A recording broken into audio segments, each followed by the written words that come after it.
Hello, good afternoon traders. It's Mark here from the day trading room. The time is coming up to 1:30 London time on Saturday the 15th of January. And I'm just sitting here running through my trades for the week. Busy week. Um, Traded some different markets this week, as I'd said at the beginning of the year. One of the amendments to my trading business plan was to introduce some more markets again, in particular oil, the DAX, and specific stocks. I also did a few trades on the euro futures, primarily because my trading buddy Chris, who trades the currencies an awful lot, is very in tune with the euro and the pound. Flagged it up to me on Wednesday, and so on Thursday and Friday I added that to on my watch list to keep an eye on. We did a couple of trades on that. So let's run through what we got up to last week. I think my last video was on Tuesday afternoon, Wednesday morning. So we've got Wednesday, Thursday, and Friday's trades to run through. Before we get cracking on the actual trades, just want to talk a little bit about oil. Traded it quite a lot in 2008. We had that big spike up and then the good pushback down. It was great to trade, loads of opportunities, loads of volume, and it was a really good year. So as you know, last year, if you're watching the videos last year, I traded a lot of Dow. Great market, again, it's my favourite market. Really do like the Dow, have a good feel for it. High win rates, so that's my primary market. But in the blog, I said I'd introduce some more markets going into 2011 to really try and squeeze out the most profits that I can. So let's talk a little bit about oil and how it trades, and how we're going to approach this. Pretty much, looking over my trades of 2008, I did a lot of trades based on key levels, as I do on the Dow. Key levels being the high, the low, the close, and also the whole numbers: 92s, 93s, 94s, etc. The oil likes to move towards those as a magnet, likes to stick at those levels. So they're levels to pay attention to, and especially decade levels like 10s, 20s, 90s, 100s, etc. Even more so. So that's what we're looking at. Those are levels we're looking at, and also the same sort of patterns. We're looking for first counter trend moves. After a good push, we're looking for the exhaustion type trades that just flush out weak sellers, buyers. Looking for the pullback to VWAP trades. Times we're trading it between 2 p.m. London time and 7:30 p.m. Because that's when the most volume is. That's the pit hours. So like the Dow, like the S&P, that's the sort of primary time. Obviously the Dow is 2:30 till 9, oil's 2 till 7:30, so it's given us some good opportunities there. So that's what we're looking at, and those are the sort of trades we're looking to do. Risk wise, I'm only doing one entry into oil, because scaling in oil is a dangerous game because it moves so much more. It's harder to judge the scale, and until I get back into the feel of it, I won't feel comfortable taking on the extra risk by scaling. With the Dow, often I've got a level I'm looking to get in at, and what I'll do is I'll take a couple as it approaches, and then a couple more at the level, and then a few more as we dip below it. And so my average is at the level I sort of wanted, but I'm still managing the risk accordingly. So I may do that occasionally with the Dow, but for the time being, oil is all in, but with the scale out. So I'm looking for that initial pulse to come out, and then I'm going to look to scale out finally at the final target, which will be a level that I'm looking for the market to push to. One of the premise of the trade. So let's run through some examples of the trades, what we got up to. Here, oil inventories came out. This is Wednesday. Market started to push up. This was oil starting to push up. 91 was a lot was left behind it. Earlier in the day, it broke through that about 12 o'clock London time, pushed up, pushed through, and the open was well into the sort of mid 91. So bullishness there. So there's some bullishness there, and we're waiting basically for the oil inventories to come out. One thing to be aware of with trading oil on Wednesdays is the oil inventories. So avoid that. Avoid holding a position during the inventory unless it's small and you understand the risk of it. but afterwards there are some good opportunities, and that's what we got. We got the spike, initial spike low, which was nothing really. It was immediately bought. This candle here broke through the high, didn't run on then, but then started to pull back, and it took 3 minutes or so to pull back to the midpoint of that. So it's the same sort of setup that I like to do. The 50% pull back of the bar. We're still looking to go in. If I can get a Fibonacci, it might be a little bit clearer here. There we go. So we're looking to go in at the 50%, around the 50%. You know, this is a standard setup for me. This. Not looking to go any further than the 75, so stop's going to be below that 75 level. So we've got our risk quantified, which is the main thing, and target is we're looking for a revisit of that high, and preferably a breakthrough that 92 that really starts to push, takes out the stops, and we're going to close into the stops. So that's the premise, and that's fortunately what we got. We got the pullback. We started to see a few buyers coming in around that 50% level. So we take the long, the stops under the 75% level here. So we're quantifying our risk. As I say, that's very important with every market, and more so with oil. Got the push up we were looking for. Then I'm ready with a market order for the whole lot. Whole lot was there. We pushed through the 92, hit the market, and you can just see the tape just run. It's actually nice to get back in tune with tape that really pushes and moves. If anyone is interested in really tuning in their tape reading, I mean, oil's a great place to start when the Dow or the ES is quiet, because it really does define how panic happens, how you can see the stops being hit. And at some points you can just see somebody at a particular level just reloading and reloading and reloading. On Friday it was very obvious. A guy was just sitting there at it was 90 I think, and he was just reloading, and he could just see the seas of green coming through, but he was just sitting there, just showing one on the offer, but it was just refreshing, and 1,000, I want to say 1,500 went through. It was great to watch, and it really does. It's good for your tape reading skills. Well, anyway, I digress. Let's talk about this trade. So we got that pop, we got the burst through, and as soon as I saw that 92 go and the stops push, I'm all out, straight out. Exit with 92.08. So great trade that. Got that move to there, all in, all out, and then we're just waiting to see what's going to happen. I was ready for another buy. If we pull back to the 92, I was ready to buy again here. Didn't get that, missed it by a few ticks, and then it did that final little push. But the next trade is interesting trade, and it's something that I'd forgotten about actually, in terms of setups. I haven't been looking for, primarily because the volatility hasn't been so great on the Dow on some days. But this is a lovely little setup, and it was what I called a failed pattern. We know the bull flag, classic pattern, nice to trade. You've got the push up, you've got the consolidation. Sometimes you'll get a consolidation downwards.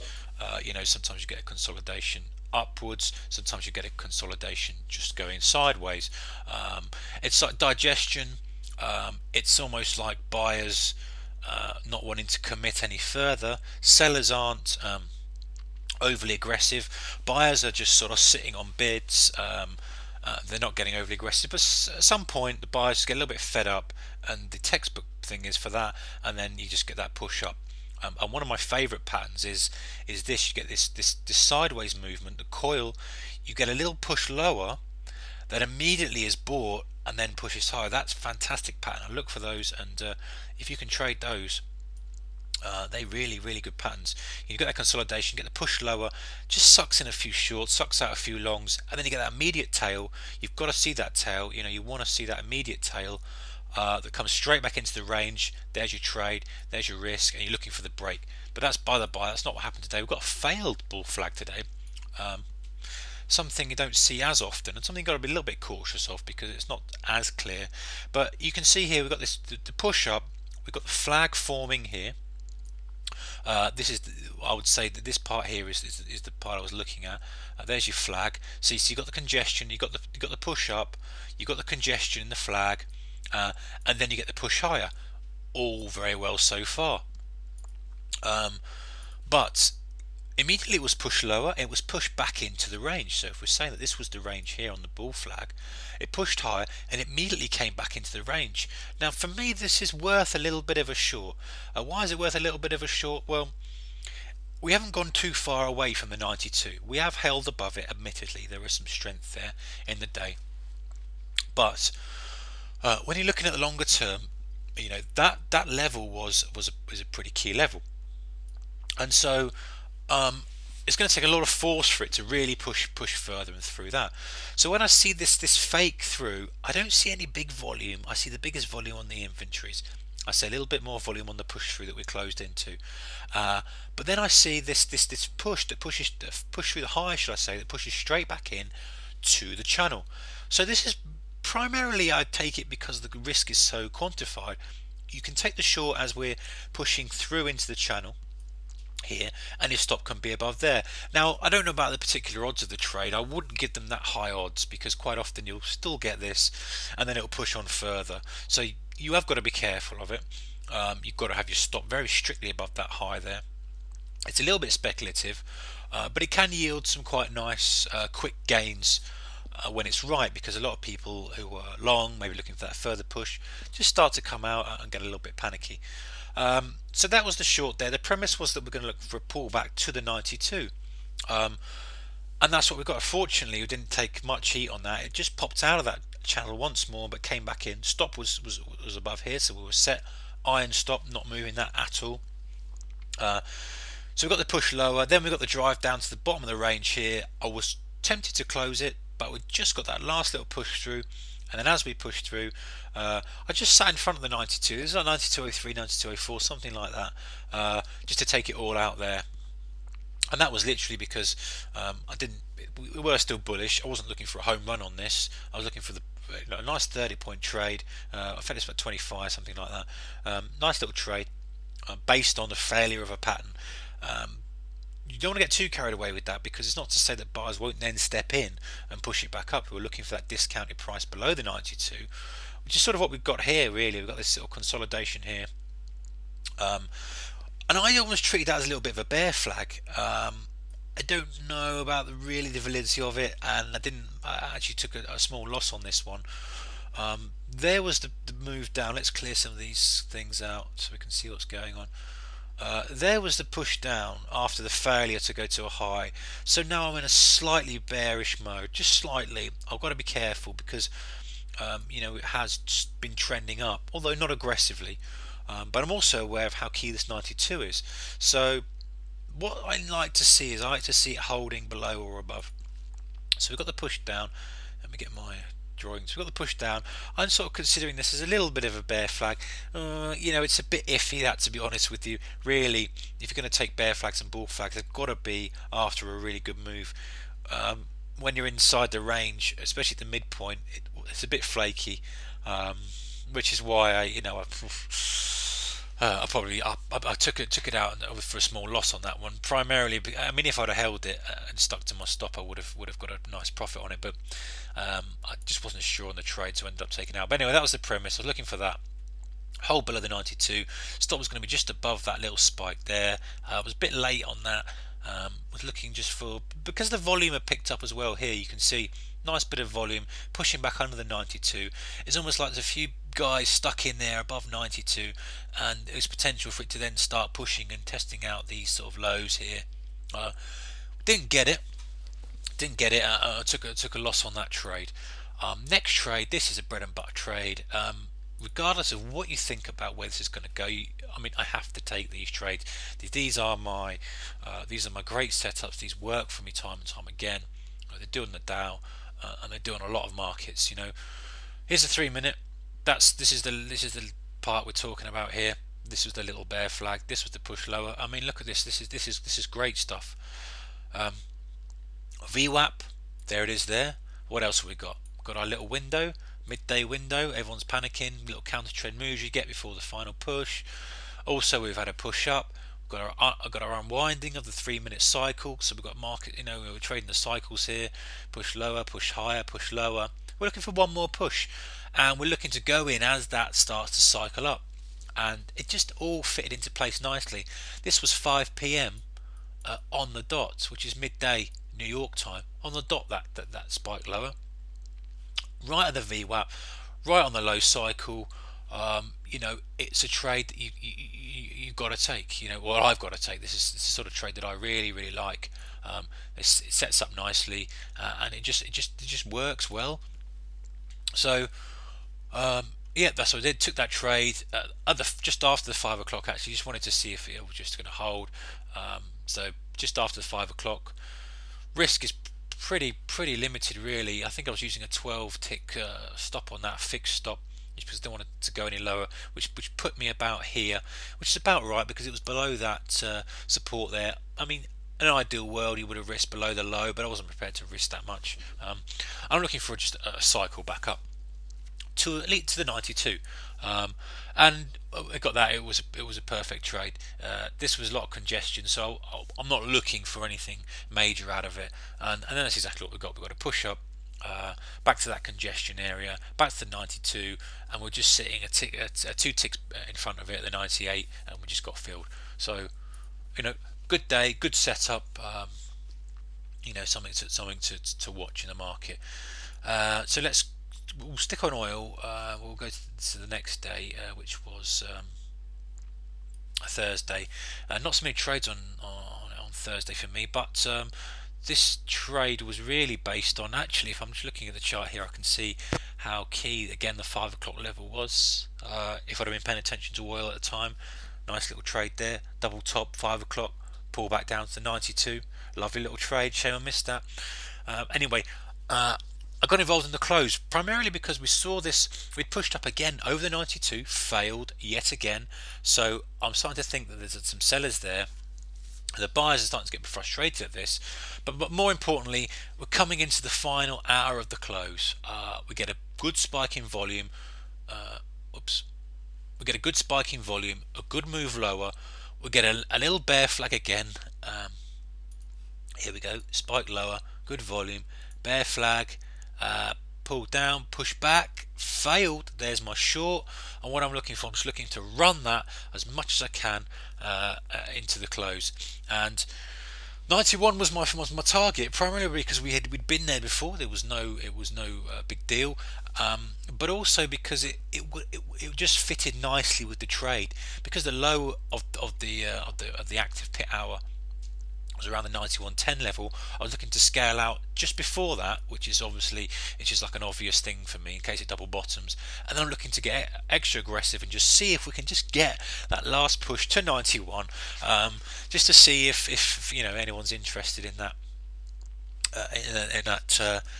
in that level. We got the push lower, I came out, and in fact what I did is I traded this slightly differently. I took half out at the 91.11, and then I waited and I came out a little bit early because it was just oscillating just below that. It was about 91.06. I could have got a good push through that 91, but I was a little bit eager with that. But nevertheless, it was a nice setup. It worked well. Just saw the sellers coming in, the spike in volume. The volume continued to remain predominantly above the average, especially on the down moves. So we rode that down, got the previous low of the day, and then we just got a little push through. It popped up pretty aggressively then, and I took a short as we pulled back to this moving average here, and I was just thinking, okay, good move down, push back, looking for a short. Didn't happen. Took a 10 tick stop on that. Disappointing. We got a good 45 ticks on that, and then gave back 10 on this little trade here, just because I thought we'd get that sort of move there, the push down, the pull back, and then the push lower. Didn't get it. It happens, it's a stop. And then the last thing of the day, because I'd seen that fail and I'd seen that people perhaps stuck, and also seen that there were a lot of buyers at 91, I just took a very, very small trade, based a lot on the tape. This was a lot on the fact that we didn't push lower, held here, and then I just saw these buyers rush in. I was quite late. I was pointing this candle here, but it was actually as we broke this high here, and it was just literally a scalp right into the close, 10 cents or so. Nothing fantastic, but again, just based on the fact that the emotions of the market and the way that people are pushing, driving for highs and lows, and how interesting it is to see how key these levels are. There's the 92, very key level 91. Saw a lot of buyers coming in, even if it was at the end of the day. You know, some good trades based on the key levels. Okay, so let's run on to Friday.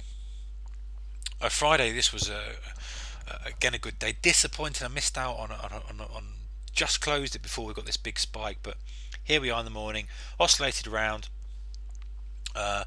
We just held really at the lows here, and I could just see it holding. We were still in a relatively firm uptrend. You can see we'd push lower, we started to push higher. The pit opening, we'd held. There was some good support there. You can see support. So for me, it was worth a long. Again, sometimes trading's a bit of an art. It's a bit about feel. Sometimes maybe the setup's not as clinical as you'd like, but the only thing that you've got to be certain of is that your risk is managed. If your risk is managed, you've got your hard stop in place, then there's no reason not to have a go at something. If you've got a trading idea, however the idea works, as long as you're not in and out on no basis at all, then just gambling. But if you've got a sort of an idea, like here, support's holding. Okay, it's not a classical trade, but I'm just seeing this level hold again, holds again and pushes back up. It's worth a go there. My stop's there. It's relatively low, and it's potential for a gap fill. It's potential for a push higher. Even if we stay in this range, it's a good risk reward. So I took it, came up, we just spiked through there, and started to pause. So I'm all out there, and unfortunately I just missed that final burst through. They just put through 91, which was a little bit annoying, I have to say. And that was just after the data. Okay, it worked on that one, and a little bit early on the exit. Never mind, didn't work out for the full amount, but I'll take 30, 33, 34 ticks, whatever that was, all day really. So yeah, I'm looking then, once we've broke through that 91 and we're at the gap, I'm looking for the classic bull flag type pattern again, especially if you've got 91 below you. We've got the push up, the bull flag, especially when the bull flag is at the 91, which it was here. It's worth a go. And in fact, this is what I talked about a little bit earlier. I've gone over my 15 minutes here, but I'll just continue this very quickly. There's the 91. I don't know if you can let me just zoom in on this, because I really want to make this is a key point for me, and something I really want to take good note of, because these are great trades. Right, we've got the bull flag here. You can see good volume spiking through key levels after the little curl up. So push up, you've got this consolidation, but what is great about it is that it just dips under the 91. There's the 91, there's the gap, just dips under, and I actually took this on the dip under here, which was under the 91. Dips under, is bought immediately. It's bought immediately, and it pops to the high of the flag, and you can take it out. And I actually took half out here, and then I ended up taking a stop as we came back to the 91, which was a couple of tick profit. But it popped up, gave me my 10 ticks, and then it pulled back. But that's a nice little, it's a high probability trade, and the chances are you're going to get something out of it. If not, then a further push on to perhaps 91.50. So that's definitely worth a go.